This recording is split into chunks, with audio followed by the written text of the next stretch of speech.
तोते का राज था। तोते राजा बहुत ही अच्छे थे। उसका एक छोटा सा बेटा था जिसका नाम बिट्टू तोता था। मिट्ठू महाराज ने पूरे जंगल को बहुत सुखी रखा हुआ था। अरे बिट्टू बेटा, मैं जरा जंगल के सारे पक्षियों की खैर खबर लेकर आता हूँ। तब तक तुम यहीं पर आराम से बैठो, कहीं पर भी ना जाना। उसके बाद मिट्ठू महाराज जंगल के तमाम पक्षियों की खबर लेने के लिए चला जाता है। तभी वहाँ पर उसको टुनटुन कबूतर की पत्नी रोती हुई नजर आती है। अरे तुम्हें क्या हुआ है? तुम क्यों रो रही हो? मुझे बताओ। मिट्ठू महाराज, मेरी बेटी को एक चील उठाकर ले गई है और उसने उसको खा लिया होगा। अरे ये क्या हो रहा है मेरे जंगल में? रोज कोई ना कोई चील आ जाती है और पक्षियों को मारना शुरू कर देती है। अब मुझे जल्दी ही इस बारे में कोई फैसला करना होगा।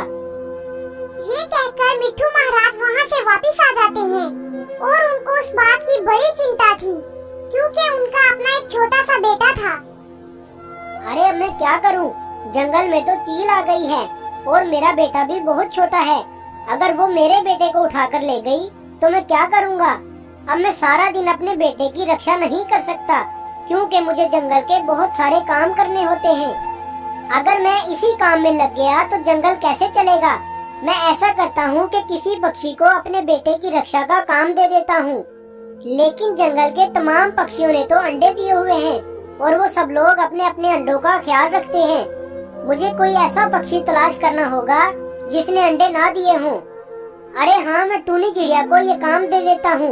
वो मेरे बेटे की रक्षा अच्छी तरह करेगी। उसके बाद मिट्ठू महाराज टूनी चिड़िया के पास जाता है। अरे टूनी बहन, सुना है कि जंगल में एक चील आ गई है जो नन्हे पक्षियों को अपना शिकार बनाती है और मेरा बेटा बहुत छोटा है। मैं सारा दिन उसकी रक्षा नहीं कर सकता। मुझे जंगल के बहुत सारे काम करने होते हैं, इसलिए मैं ये काम तुम्हें देता हूँ। तुम मेरे बेटे की रक्षा करना, उसके बदले में मैं रोज तुम्हें भोजन दिया करूँगा। ठीक है मिट्ठू महाराज, भला मैं आपको कैसे मना कर सकती हूँ। उस दिन के बाद से टूनी चिड़िया बिट्टू तोते की रक्षा करने लगती है और मिट्ठू महाराज जंगल के कामों में मसरूफ हो जाते हैं। कालू मियाँ, तुम्हें पता है क्या, मिट्ठू महाराज ने टूनी चिड़िया को अपने बेटे की रक्षा का काम दिया है। अगर वो काम हमें मिल जाता तो हमें मुफ्त का भोजन मिल जाया करता। अरे हाँ, टूनी चिड़िया के तो मजे लग गए होंगे।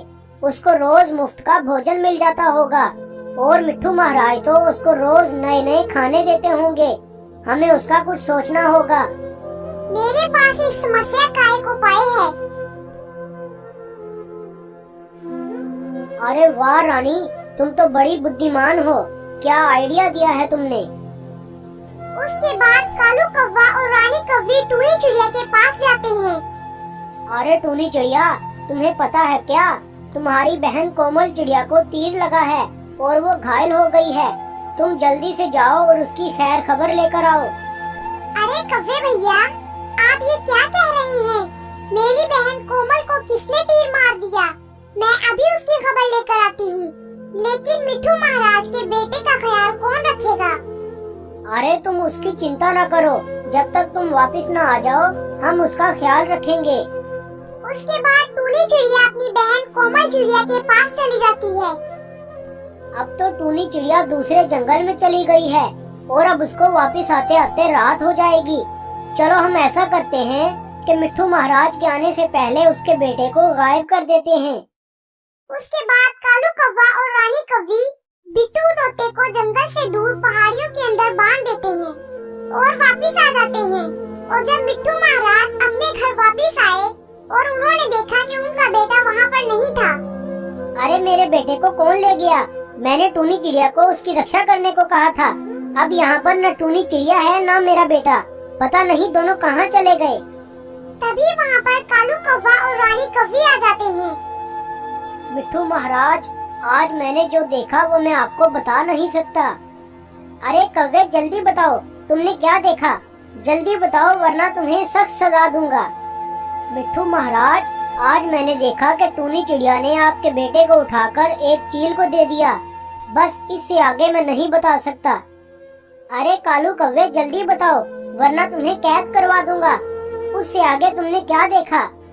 मिट्ठू महाराज, टूनी चिड़िया ने आपके बेटे को उठाकर एक चील को दे दिया और उस चील ने आपके बेटे को मार दिया और खा गई। अरे ये क्या हो गया? मैंने टूनी चिड़िया को अपने बेटे की रक्षा करने को कहा था और उसने मेरे बेटे को उठाकर चील को दे दिया। मैं उसको छोड़ूंगा नहीं, उसको तो फांसी दी जाएगी। उसके बाद मिट्ठू महाराज जंगल के तमाम पक्षियों को इकट्ठा करते हैं। जंगल के तमाम पक्षी मेरी बात गौर से सुन लो। जो कोई भी टूनी चिड़िया को ढूंढकर मेरे पास लेकर आएगा उसको बहुत सारा इनाम दिया जाएगा। उसने मेरे बेटे को उठाकर एक चील को दे दिया है और उस चील ने मेरे बेटे को मार दिया है। तुम लोग उस टूनी चिड़िया को ढूंढकर मेरे पास लेकर आओ और बहुत सारा इनाम हासिल करो। उसके बाद जंगल के तमाम पक्षी टूनी चिड़िया को ढूंढने लग जाते हैं। अरे मुझे तो नहीं लगता कि टूनी चिड़िया ने ऐसा किया होगा। वो तो बड़ी ही दयालु है, वो किसी के साथ ऐसा नहीं कर सकती। अरे हाँ, मुझे भी नहीं लगता कि टूनी चिड़िया ने ये सब कुछ किया होगा। लेकिन क्या करें, महाराज का आदेश है। और वैसे भी अगर हमने टूनी चिड़िया को ढूंढ लिया तो हमें इनाम मिलेगा। अरे हाँ, तुम जंगल के अंदर तलाश करो और मैं जंगल से बाहर पहाड़ों में देख कर आता हूँ, शायद वहाँ पर छुपी हुई हो। उसके बाद कालू कौवा और रानी कव्वी भी दूसरे जंगल में टूनी चिड़िया की बहन कोमल के पास जाते हैं। वहाँ पर टूनी चिड़िया भी बैठी हुई थी। अरे टूनी चिड़िया, तुम यहाँ बैठी हो, हम तुम्हें पूरे जंगल में ढूंढ रहे हैं। अरे कव्वे भैया, तुमने तो कहा था कि मेरी बहन कोमल को तीर लगा है, लेकिन उसको तो कोई तीर नहीं लगा। तुमने झूठ क्यों बोला? अरे टूनी चिड़िया, मुझे तो ये सब कुछ कबूतर ने बताया था। अब मुझे क्या बता कि वो झूठ बोल रहा है। तुम जल्दी चलो हमारे साथ, मिट्ठू महाराज ने तुम्हें बुलाया है, तुम्हें उनके बेटे की रक्षा करनी है। उसके बाद टूनी चिड़िया मिट्ठू महाराज के पास आ जाती है। अरे दुष्ट चिड़िया, तुम कितने आराम से मेरे पास आ गई हो। तुमने मेरे बेटे के साथ क्या किया? उसको उठाकर एक चील को दे दिया। मैंने तुमको उसकी रक्षा का काम दिया था और तुमने उसको मार दिया। मैं तुम्हें छोड़ूंगा नहीं, तुम्हें तो फांसी दी जाएगी। मिट्ठू महाराज, आप ये क्या कह रहे हैं? मैं तो अपनी बहन कोमल के घर गई थी और मैंने आपके बेटे की रक्षा करने का काम कालू कव्वे को दिया था। उसने मुझे आकर बताया था कि मेरी बहन कोमल को तीर लगा है, तो मैं उसकी खबर लेने उसके घर गई थी। अरे टूनी चिड़िया, तुम अपनी टोपी मेरी तरफ क्यों घुमा रही हो? मिट्ठू महाराज के बेटे की रक्षा का काम तुम्हारा था, तो तुम्हें उसकी रक्षा करनी चाहिए थी। अरे हाँ, कालू कौवा ठीक कहता है, मेरे बेटे की रक्षा का काम तुम्हारा था, तुम्हें वो काम करना चाहिए था। तुम्हें तो फांसी ही होगी। उसके बाद मिट्ठू महाराज टूनी चिड़िया को फांसी देने ही लगते हैं कि अचानक वहाँ पर टुनटुन कबूतर बिट्टू महाराज को लेकर आ जाते हैं। अरे मेरे बेटे, तुम जिंदा हो? हमने तो समझा था कि तुम्हें चील खा गई है। मिट्ठू महाराज, आपके बेटे को किसी ने पहाड़ों में रस्सियों के साथ बांधा हुआ था। अरे ये किस दुष्ट पक्षी का काम है? जल्दी बताओ, मैं उसको छोड़ूंगा नहीं। ये काम जरूर टूनी चिड़िया ने किया है। नहीं पापा, टूनी आंटी तो बहुत अच्छी है, मुझे तो वहाँ कौवे अंकल ने बांधा था। अरे कौवे, ये मेरे बेटे ने मुझे क्या बताया? वो दिन ऐसे ही बीत जाते हैं। टुनटुनी के पास ना तो कुछ खाने को था और ना ही पैसे थे। वो बड़ी परेशान थी, उसे जोरों से भूख भी लग रही थी। वो मन ही मन बहुत उदास भी हो रही थी। तभी वो घर से बाहर आती है और बैठकर रोने लगती है। वो कहती है, अब मेरा क्या होगा? मेरा इस दुनिया में कोई भी नहीं है, मेरा मदद करने वाला कोई नहीं है। मैं अब कैसे जीऊंगी? 2 दिन से भूखी हूँ, अब मैं भूखे ही मर जाऊंगी। उसे रोता हुआ देखकर वहाँ पर एक परी आ जाती है और कहती है, बेटा तुम कौन हो? क्यों रो रही हो? पहले तुम शांत हो जाओ और मुझे बताओ क्या हुआ। तभी टुनटुनी चिड़िया परी से कहती है, रानी परी, मेरा नाम टुनटुनी है। इस दुनिया में मेरा कोई भी नहीं है। मेरा माँ बाप बचपन में ही मर गए थे। मैं अकेले ही रहती हूँ। यहाँ पर एक सेब का पेड़ हुआ करता था जिसे मैं बेचकर पैसे कमाती थी और अपना गुजारा करती थी। लेकिन एक दिन एक जादूगरनी ने सेब का पेड़ ही गायब कर दिया। अब मैं कैसे जीऊँ? मैं 2 दिन से कुछ भी नहीं खाया है। मुझे बहुत भूख लगी है। रो मत बेटी, मैं हूँ ना, मैं तुम्हारी मदद करती हूँ। मैं जान गई तुम किस जादूगरनी के बारे में बात कर रही हो। वो परी लोग की परी हुआ करती थी, लेकिन वो अपनी का घर आग बरसाना शुरू कर देता है। इसमें जादूगरनी का जादू भी, छड़ी भी जलकर राख हो जाती है और खुद भी जल जाती है। इसके बाद इस समस्या का समाधान हो जाता है। टुनटुनी अपनी जिंदगी अच्छी खासी बिताने लगती है और खुशी खुशी उस जादुई सेव के घर में रहने लगती। सोलापुर नामक गांव में टुनटुनी नाम की एक गरीब चिड़िया रहा करती थी। उसके ये दुनिया में कोई भी नहीं था। जब वो छोटी थी तो उसके माँ बाप एक एक्सीडेंट में मारे गए थे। उसके बाद वो अकेले रहा करती थी। उसके घर में एक सेव का पेड़ था जिसमें ढेर सारे सेव लगा करते थे। वो उन सेवों को बेचकर अपना गुजारा करती थी। उसके पास बहुत सारे दुख थे, लेकिन फिर भी वो बहुत खुश रहा करती थी। वो हमेशा गरीबों के मदद करने की कोशिश किया करती थी। उसे जितना हो सकता था वो गरीबों की मदद करती थी। वो अपने सेव से कुछ सेव अनाथ बच्चों को दे देती थी और भूखे लोगों का पेट भी भरती थी। वो रोज अपना ताजे सेव तोड़कर बाजार में जाकर उन्हें बेच आती थी। इसी तरह वो अपना गुजारा कर रही थी। उसी गांव में एक जादूगरनी भी रहा करती थी। वो जादूगरनी बड़ी ही दुष्ट थी। वो लोगों को बहुत परेशान करती थी। वो गांव में आकर लोगों से कई सारे चीजें छीन लेती थी। डर के मारे लोग भी उसका कुछ नहीं बिगाड़ पा रहे थे। एक दिन की बात है, टुनटुनी बाजार में अपना सेव बेच रही थी। तभी वहाँ पर जादूगरनी आ जाती है और टुनटुनी से कहती है, अरे ओ लड़की, ये फल ताजे हैं क्या? तो टुनटुनी कहती है, हाँ जादूगरनी जी, ये सारे फल ताजे हैं। मैंने सुबह ही तोड़े हैं। ये बहुत ही रसीले और स्वादिष्ट हैं। तभी वो जादूगरनी कहती है, बस ठीक है, ये सारे सेव मुझे दे दो और चली जाओ यहाँ से। टुनटुनी डरते हुए कहती है, ठीक है, आप ये सारे सेव ले लीजिए, मैं आपसे ज्यादा पैसे नहीं लूंगी। जादूगरनी गुस्से से आकर कहती है, क्या तूने अभी पैसे की बात की तो तुम मुझसे पैसे लोगी? तेरी इतनी हिम्मत हो गई है? सुन पगली, अगर तुझे तेरी जान प्यारी है तो निकल जा यहाँ से, वरना आज मैं तुझे जिंदा नहीं छोड़ूंगी। टुनटुनी बहुत डर जाती है और वहाँ से फौरन अपने घर चली जाती है। वो जादूगरनी सारे सेव लेकर अपने घर निकल जाती है और सारे सेव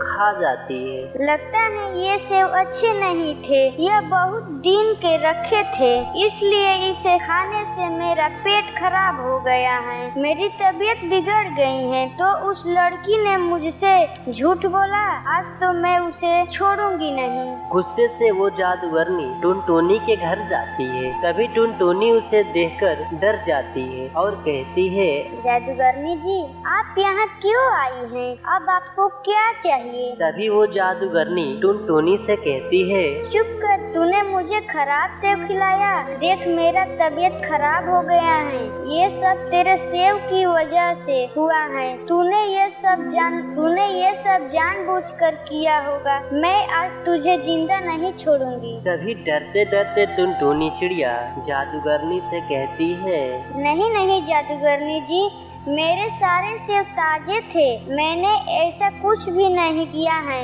आपको जरूर कोई गलतफहमी हुई हो। तभी वो जादूगरनी और गुस्से से लाल हो जाती है और टुनटुनी से कहती है, नहीं, तू झूठ मत बोल। ये सब तूने जानबूझकर किया है। आज मैं तुझे बढ़िया सबक सिखाऊंगी। मैं जानती हूँ तेरा इस दुनिया में कोई भी नहीं है और तू अपना गुजारा इस सेव के पेड़ से ही करती है, इसलिए मैं तुझे मारूंगी नहीं। ये सेव का पेड़ ही गायब कर देती हूँ, फिर मैं देखूंगी तू कैसे जिंदा रहती है। इतना कहकर वो जादूगरनी वो सेव का पेड़ वहाँ से गायब कर देती है और खुद भी वहाँ से गायब हो जाती है। ये देखकर टुनटुनी रोने लगती है और घर के अंदर चली जाती और एक पेड़ के नीचे बैठकर रोने लगती हैं। इससे अच्छा तो मैं बर्थडे का केक ही मंगवा लूंगी। पायल तो चोरी हो गई, कम से कम बर्थडे अच्छे से मना पाती। वो जिस पेड़ के नीचे बैठी थी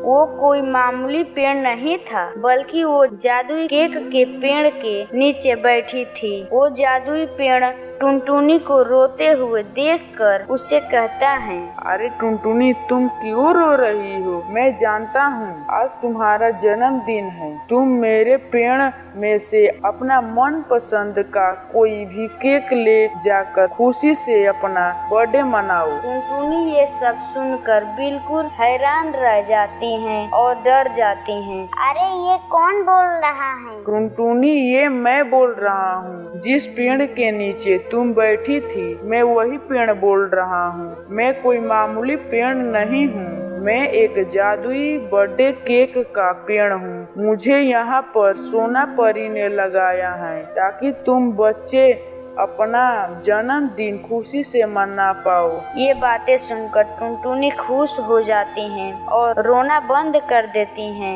फिर वो उस पेड़ में से अपना फेवरेट चॉकलेट का केक लेकर अपने घर चली जाती हैं और अपनी माँ को सारी बातें बता देती हैं। फिर वो अपना बर्थडे मनाती हैं और बर्थडे में सभी दोस्तों को और आसपास पड़ोस के लोगों को बुला लेती हैं। सभी खुशी से उसका बर्थडे मनाते हैं। टुनटुनी की पड़ोसन उसकी माँ से कहती है, अरे मीठू तोती, हम लोग तो इतने गरीब हैं कि हम अपने बच्चे का जन्मदिन नहीं मना पाते। तुमने इतना अच्छा केक कहाँ से लाया? काश हम भी इतने पैसे जमा कर पाते कि अपने बच्चे का जन्मदिन खुशी से मना पाते। चाची, इसकी कोई जरूरत नहीं है। ये केक तो मैं जादुई पेड़ से लेकर आई हूँ। जादुई पेड़? कौन सा जादुई पेड़? अरे चाची, हमारे गांव में एक जादुई पेड़ है। उस